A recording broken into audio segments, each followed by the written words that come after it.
como começar e terminar uma obra. Gostaria de pensar com os irmãos a respeito desse tema. Começar um plano, uma obra, um projeto, um sonho é relativamente fácil. O difícil é concluir. Como então começar, não desistir e concluir um projeto, uma obra, um sonho? Há um personagem bíblico que nos inspira, que nos ensina como que isso é possível. O nome dele é Neemias. E eu gostaria de pensar com os irmãos a respeito dos princípios bíblicos de que como podemos começar e ser bem-sucedidos e concluir uma obra. Para isso eu peço que os irmãos abram no texto de Neemias, capítulo 1. Pastor Haroldo.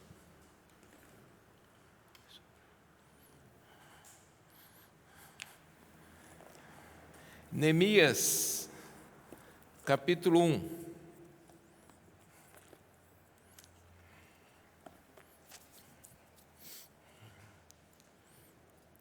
Estaremos lendo do versículo 1 ao versículo 9, depois no capítulo 4, de 1 a 14.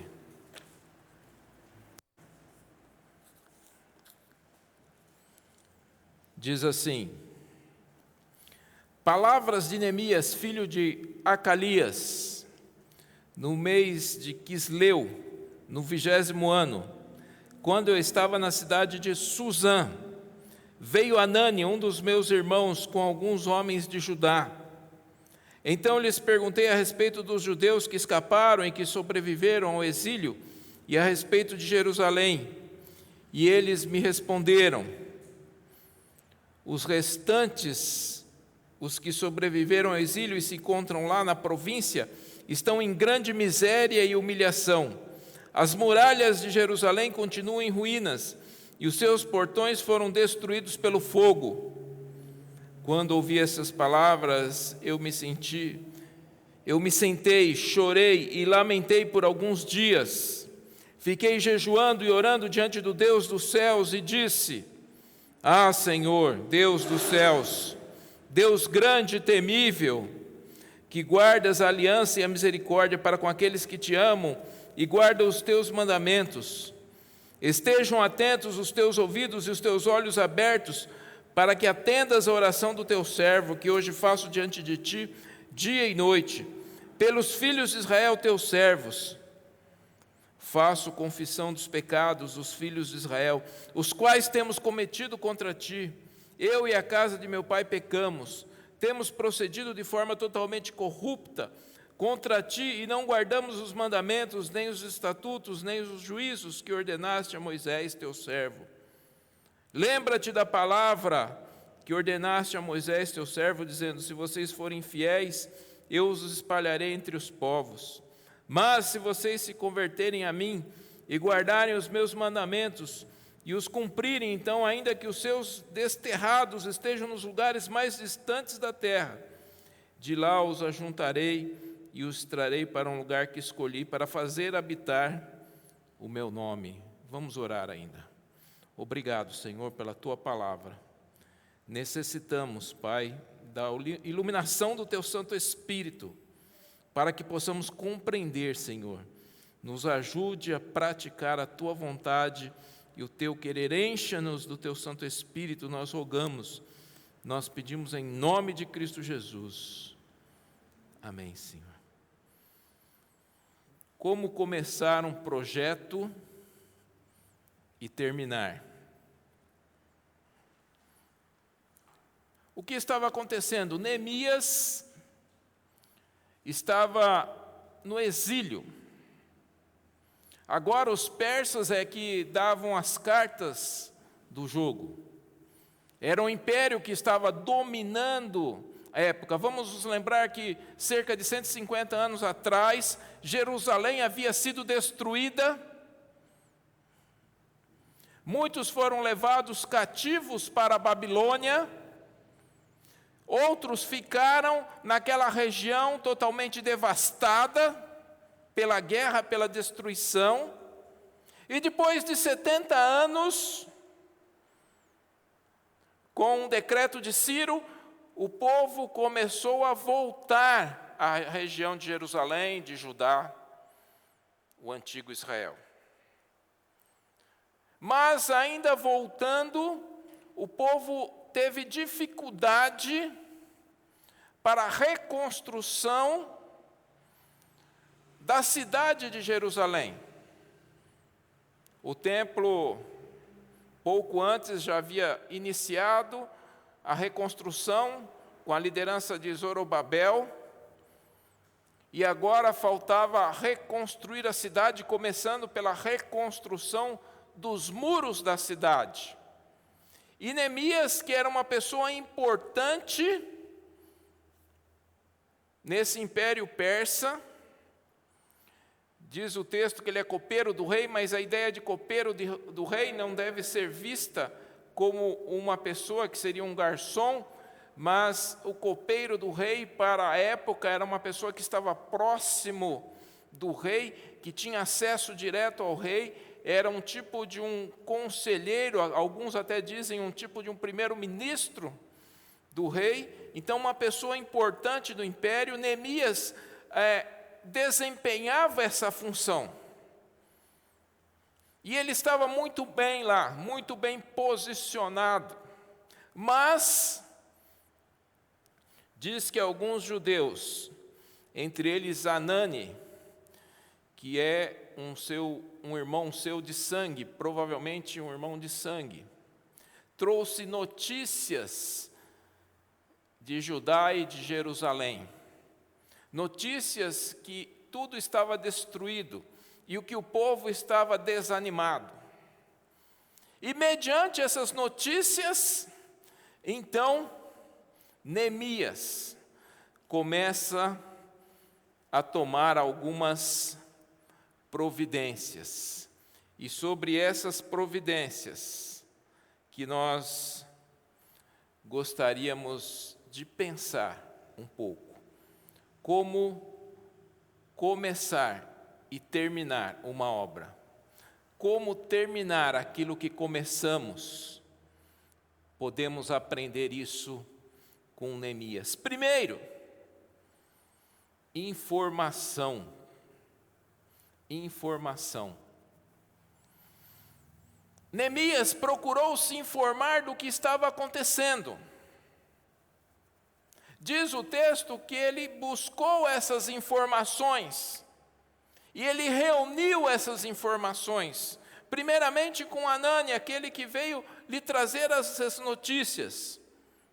Depois, quando ele estava lá já em Jerusalém, ele não falou nada para ninguém do que estava fazendo lá e começou também a reunir as informações da situação da cidade. Então, para que sejamos bem-sucedidos em tudo que venhamos a fazer, seja na sua vida estudantil, familiar, nos seus projetos, etc., você precisa reunir todas as informações que são necessárias. Eu acho que não funcionou, não. Deixa que eu vou aqui mesmo. Obrigado. Muitos projetos não se realizam por falta de informação.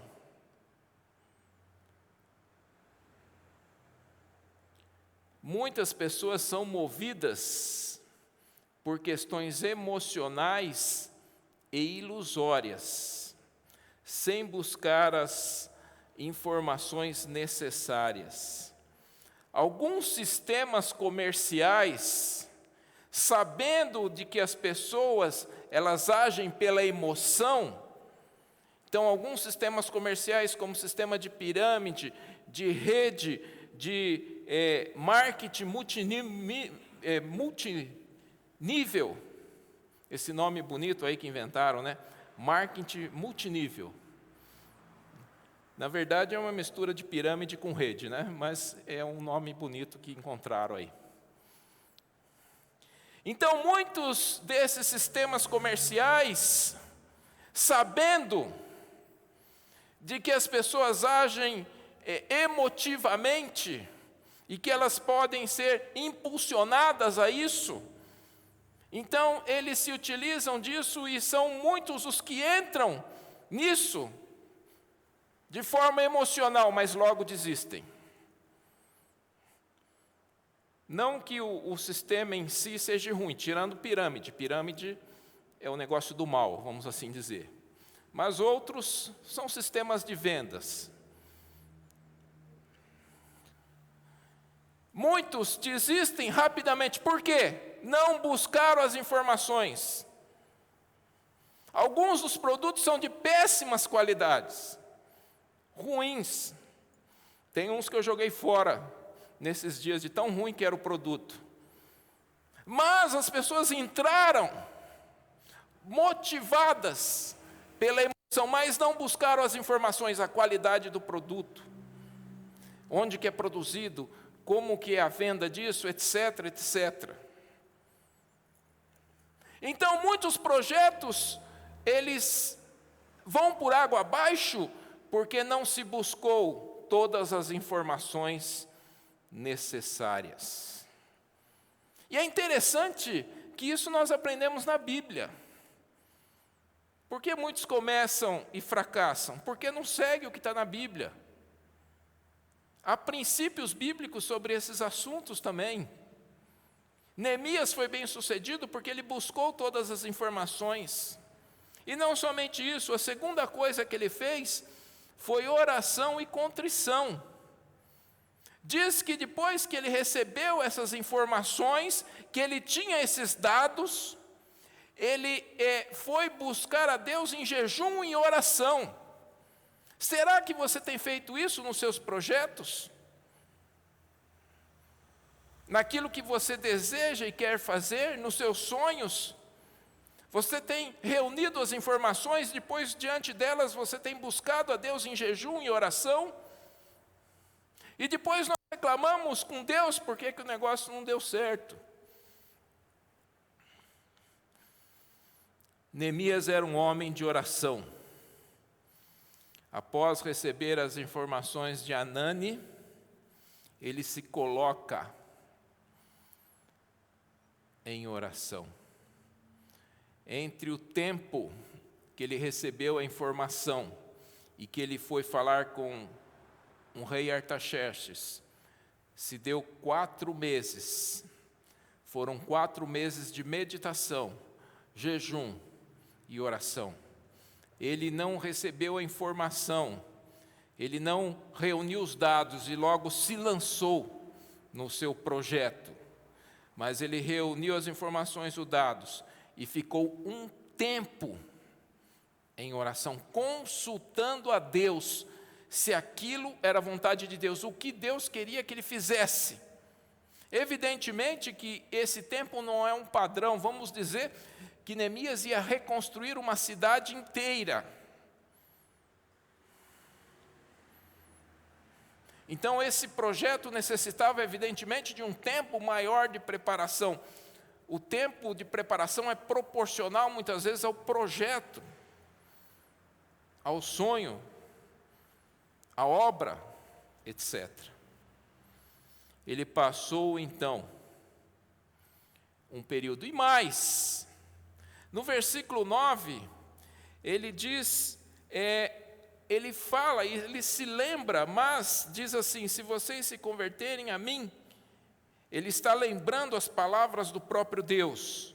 Mas se vocês se converterem a mim e guardarem os meus mandamentos, e os cumprirem, então, ainda que os seus desterrados estejam nos lugares mais distantes da terra, de lá o ajuntarei e trarei para um lugar que ele escolhi para fazer habitar o meu nome.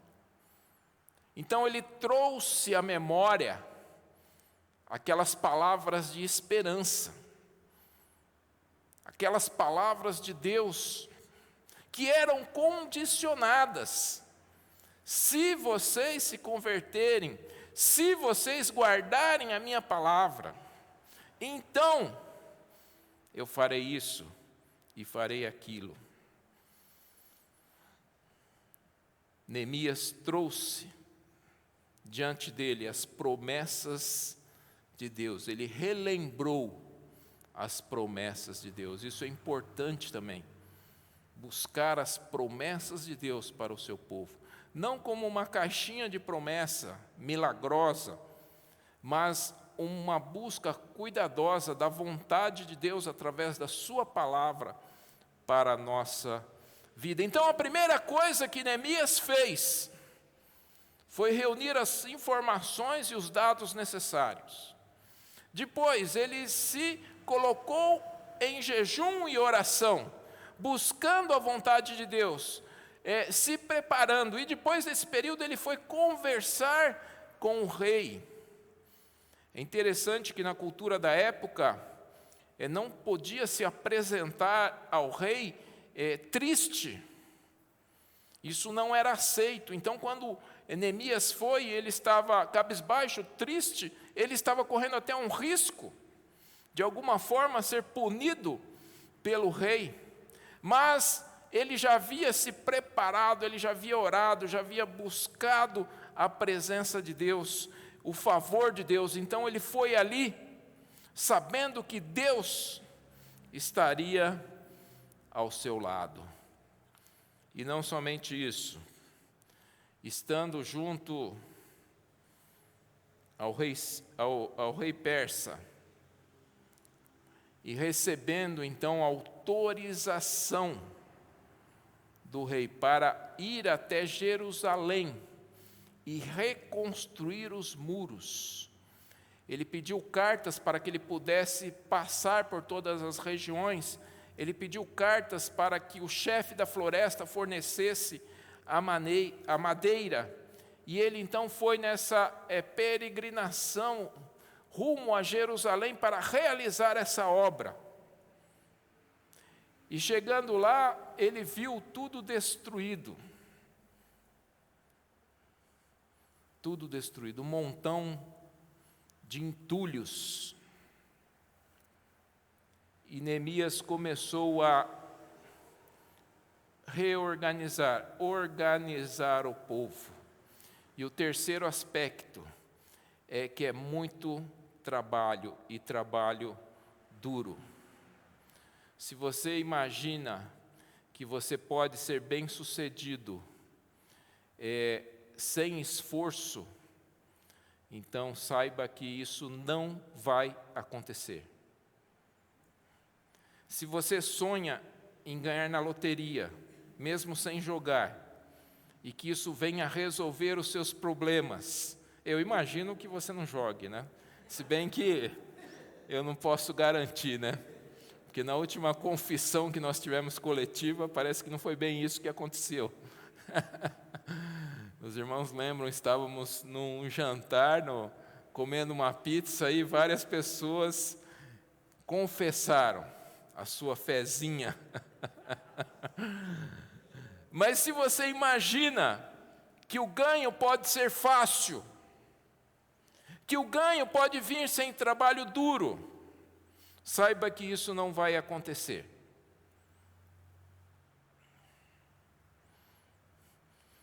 Neemias trabalhou de forma dura. A reconstrução dos muros de Jerusalém necessitou de muito trabalho. Ninguém pode se iludir com ganhos fáceis. A internet é cheia disso, né? Você vai assistir um negócio no YouTube e já vem os caras.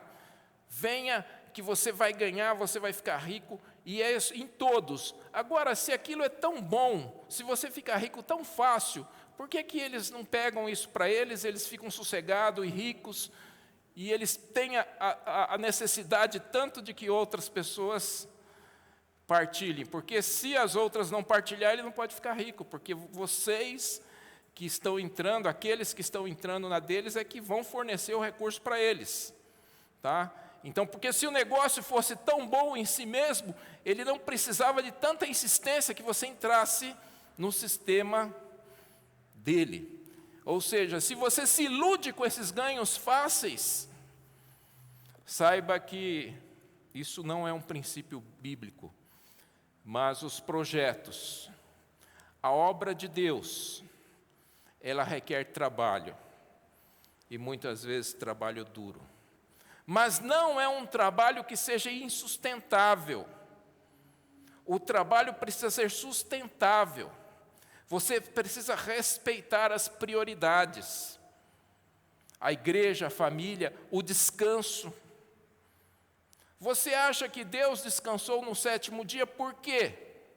Será que Deus precisava descansar? Sabemos que não. Mas o 7º dia é um dia de descanso, porque Deus estava ensinando um princípio, uma lição. E quando nós tiramos um dia em 7 para o descanso, nós estamos falando para Deus que nós dependemos dEle.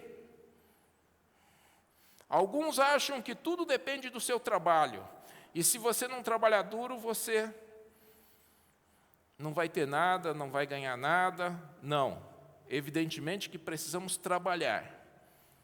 Mas precisamos depender de Deus. E se dependemos de Deus, podemos ter o nosso dia de descanso. Nessa pandemia, muitos têm aprendido isso. Apesar de algumas pessoas perderem, muitas vezes, os seus ganhos, esses cristãos fiéis têm visto a mão de Deus atuar e abençoar, suprindo as necessidades. E muitas vezes nós somos veículos para suprir as necessidades de outros irmãos. É verdade. Então, Neemias trabalhou duro, mas Neemias não abandonou a palavra do Senhor, a dependência de Deus. E nem ele colocou que aquilo tudo dependeria dele, mas o sucesso da empreitada depende de Deus. Você trabalha duro, sabendo que o sucesso do seu trabalho depende de Deus. E que você não deve inverter as prioridades. Família, igreja e dia de descanso. E assim você será, evidentemente, bem-sucedido. Esse é um terceiro aspecto que motivou ou que fez com que Neemias pudesse iniciar esse projeto que Deus colocou no seu coração e concluir. Então, muitas pessoas começam e não terminam. Basta ver os relatórios das faculdades, dos cursos, dos seminários. Eu lembro quando eu estava na faculdade teológica, lá nos anos 90, e fui conversar com o diretor numa das últimas oportunidades, já falecido, e ele me disse que de 100 alunos que começam, só 33 iam para o ministério. E muitos desses 33 ainda se perdiam no caminho ainda do ministério. Então, muitos começavam, mas poucos terminavam. Isso é geral. É fácil muitas vezes começar, mas é difícil terminar. E nós queremos que você comece e termine. E Neemias está nos ensinando, a palavra de Deus está nos ensinando como isso é possível. Então nós falamos sobre informações, dados, nós falamos sobre oração e jejum, nós só falamos sobre trabalho duro e agora oposição. Oposição. Muitos iniciam e acham que não vão ter problema nenhum, dificuldade nenhuma. Parece que eles vivem naquele antigo desenho, Mundo Maravilhoso de Bob. Olha o que diz o apóstolo Paulo em 1 Coríntios 16, 9. Porque uma porta grande e oportuna para o trabalho se abriu para mim, e há muitos adversários. Quando Neemias chegou em Jerusalém, havia 2 líderes opositores fortes, que eram Tobias e Sambalate. E esse Sambalate e Tobias fizeram uma oposição cerrada, dura, a Neemias, porque eles não queriam, eram inimigos do povo de Deus, eles não desejavam que Jerusalém fosse reedificada, que os muros de Jerusalém fossem reconstruídos. Então ele teve forte oposição ao ponto de, os irmãos vão ler o texto e vão verificar, e nós podemos agora ler o capítulo 4, nós não lemos o 4, né? Mas vamos ler agora o 4, para que fique melhor gravado. Do versículo 1 ao 14, diz assim, Neemias 4. Quando Sambalate ouviu que nós estávamos reconstruindo a muralha, ficou irado, indignado, e começou a zombar dos judeus, na presença de seus irmãos e do exército de Samaria. Ele disse, o que é que esses judeus fracos estão fazendo? Vocês vão permitir que eles continuem? Será que vão oferecer sacrifícios? Pensam que pode acabar a obra num só dia? Será que as pedras que foram queimadas poderão renascer daqueles montões de pó? Tobias, o amonita, estava com Sambalate e disse, mesmo que reconstruam, se vier uma raposa, derrubará aquela muralha de pedras. Ouve, ó nosso Deus, pois estamos sendo desprezados. Fazem com que o seu desprezo recaia sobre a cabeça deles, e fazem com que sejam despojo numa terra de cativeiro. Não encubras a sua iniquidade, que o pecado deles não seja apagado diante de ti, pois te provocaram a ira na presença dos construtores. Assim reconstruímos a muralha, e toda a muralha foi acabada até a metade da sua altura, porque o povo tinha ânimo para trabalhar. Mas quando Sambalate, Tobias, os árabes, os amonitas e os asdoditas ouviram que a reparação das muralhas de Jerusalém ia adiante, e já se começavam a fechar-lhes as brechas, ficaram muito irados. Todos se ajuntaram de comum acordo para virem atacar Jerusalém e criar confusão ali. Porém, nós oramos ao nosso Deus, e como proteção pusemos guarda contra eles de dia e de noite. Então os que estavam em Judá disseram, os carregadores já não têm mais forças, e os escombros são muitos. Nós mesmos não seremos capazes de construir a muralha. Os nossos inimigos diziam entre si, eles não ficarão sabendo, nem verão nada, até que entremos no meio deles e o matemos. E assim vamos fazer com que a obra pare. Os judeus que habitavam na vizinhança deles nos disseram 10 vezes, de todos os lugares onde mora, eles nos atacarão. Então pus o povo por famílias nos lugares baixos e abertos, por detrás da muralha, com suas espadas, as suas lanças e os seus arcos. Depois de fazer uma inspeção, levantei-me e disse aos nobres, aos magistrados e ao resto do povo, não tenham medo deles, lembre-se do Senhor grande e temível, e lutem pelos seus irmãos, seus filhos, suas filhas, pelas mulheres e pelas casas de vocês. Depois de muito trabalho,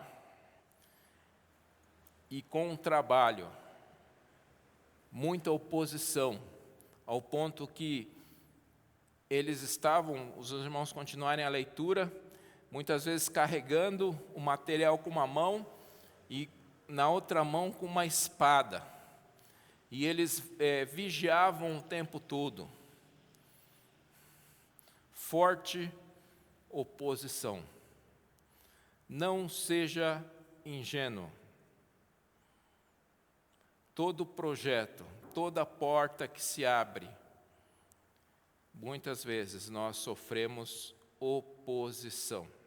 E é por isso que muitos desistem. Nas primeiras dificuldades, nas primeiras pessoas que se opõem, essas pessoas desanimam. Mas não podemos desanimar, porque as oposições existirão. Se você ficar bem quietinho e não fizer nada para o reino de Deus, não lê a Bíblia, não ora, você vai ser derrotado pelo Satanás, mas você também não vai ter oposição. Satanás vai acabar com a sua vida tranquilamente, sem oposição. Mas, se quisermos lutar pelo reino de Deus, pelas nossas famílias, pelos nossos filhos, pelo nosso cônjuge, então as oposições surgirão. E aí então nós temos que resgatar os motivos para não desistir. E Neemias apresenta ao povo quais eram esses motivos. O versículo 14, que vale a pena lermos de novo, diz assim: depois de fazer uma inspeção, levantei e disse aos nobres, aos magistrados e ao resto do povo: não tenham medo deles, lembre-se do Senhor grande e temível, e lutem pelos seus irmãos, seus filhos, suas filhas, pelas mulheres e pelas casas de vocês. Motivos para lutar e não desistir. E Neemias apresenta 3 motivos. Primeiro, ele fala pelos seus irmãos. Ele se referia ao povo de Deus. Numa contextualização, os irmãos se referem aos irmãos da igreja, a igreja do Senhor Jesus Cristo. Então, quais são os motivos que devemos lutar? Pelos irmãos, pela igreja do Senhor Jesus Cristo. Porque a igreja somos nós. Nós não lutamos por uma instituição, mas lutamos pelo corpo de Cristo, vivo e real. Então esse era o primeiro motivo. O segundo motivo, ele fala pelos seus filhos, pelas suas filhas, pelas suas mulheres, ou seja, pela família. Qual o motivo que você não pode desistir, que você deve lutar? É pelo bem da sua família. É pelo bem-estar da família. É para que você possa suprir as necessidades da sua família. Para que você possa demonstrar o amor pela sua família. E o terceiro que Neemias apresenta, então, lute pelos seus irmãos, filhos, filhas, mulheres, lute pela casa de vocês, pelos recursos materiais. Sim. Senão você não vai poder ter uma casa para habitar. Você não vai poder ter um veículo para vir à igreja. Você não vai poder ajudar as pessoas que estão com necessidade, porque você precisa ser ajudado. Nós precisamos ser abençoados, não para que a gente fique bonito e muito bem, mas a bênção que recebemos deve ser um canal de ajuda a outras pessoas.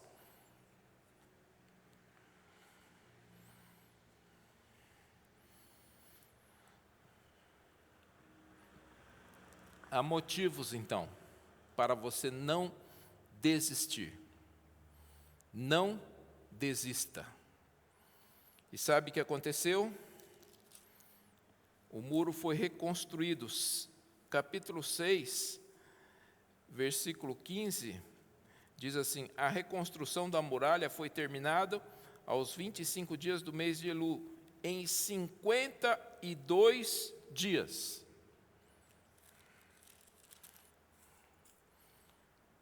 Agora, como que uma muralha de mais de 4 quilômetros de extensão poderia ser construída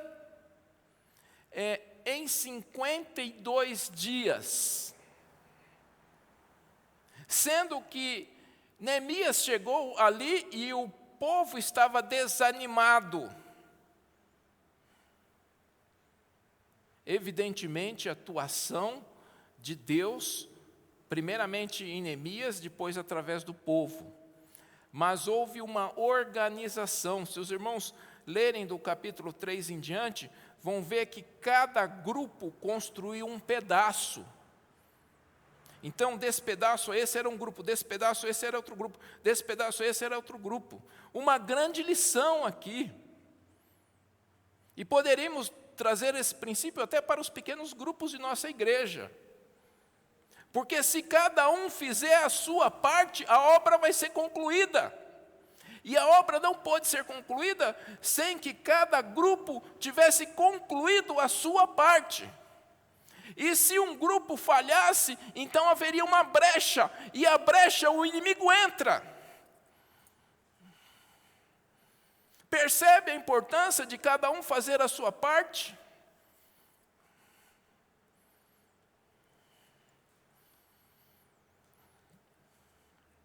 Foi construído em 52 dias, porque o povo lutou pelos motivos certos. O povo se pôs a trabalhar simultaneamente. Eles trabalhavam, vigiavam.